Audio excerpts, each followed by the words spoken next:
اب جو قرآن مجید کی آیت کریمہ ہے سورہ توبہ کی آیت نمبر 100، اس میں تھوڑی سی توجہ کی ضرورت ہے۔ اِلَّا تَنْصُرُوهُ فَقَدْ نَصَرَهُ اللَّهُ إِذْ أَخْرَجَهُ الَّذِينَ كَفَرُوا ثَانِيَ اثْنَيْنِ إِذْ هُمَا فِي الْغَارِ إِذْ يَقُولُ لِصَاحِبِهِ لَا تَحْزَنْ إِنَّ اللَّهَ مَعَنَا۔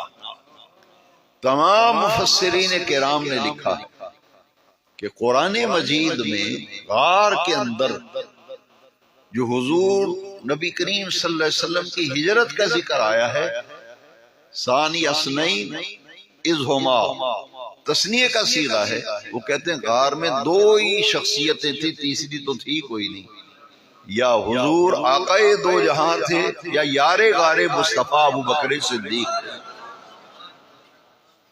تمام مفسرین کرام نے لکھا ہے کہ غار کے اندر دو ہی ہستیاں تھیں، قرآن نے اسے بیان کیا دونوں میں سے دوسرا، ثانی اثنین اذ ہما، جب دونوں فی الغار، غار میں تھے، اذ یقول لصاحبہ، اپنے صحابی کے لیے کہہ رہے تھے، لا تحزن ان اللہ معنا، اے میرے ساتھی اے ابو بکر غم نہ کر، اللہ ہمارے ساتھ ہے۔ تو ان کے غار کے اندر مصاحبت اور رفاقت کا ذکر بے نیاز عرش والے رب نے قرآن میں کیا۔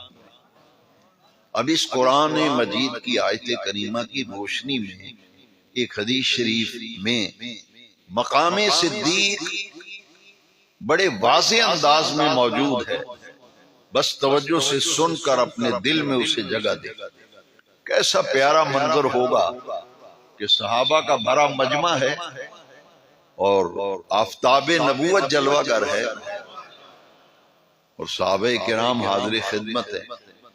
نبی کریم علیہ السلام نے ڈائریکٹ براہ راست بلا واسطہ ابو بکر صدیق رضی اللہ عنہ کو مخاطب کر کے فرمایا اے ابو بکر انت صاحبی فی الغار و صاحبی علی الحوض، اے ابو بکر تو غار میں بھی میرا ساتھی ہے، قیامت کے دن حوض کوثر پہ بھی میرا ساتھی ہوگا۔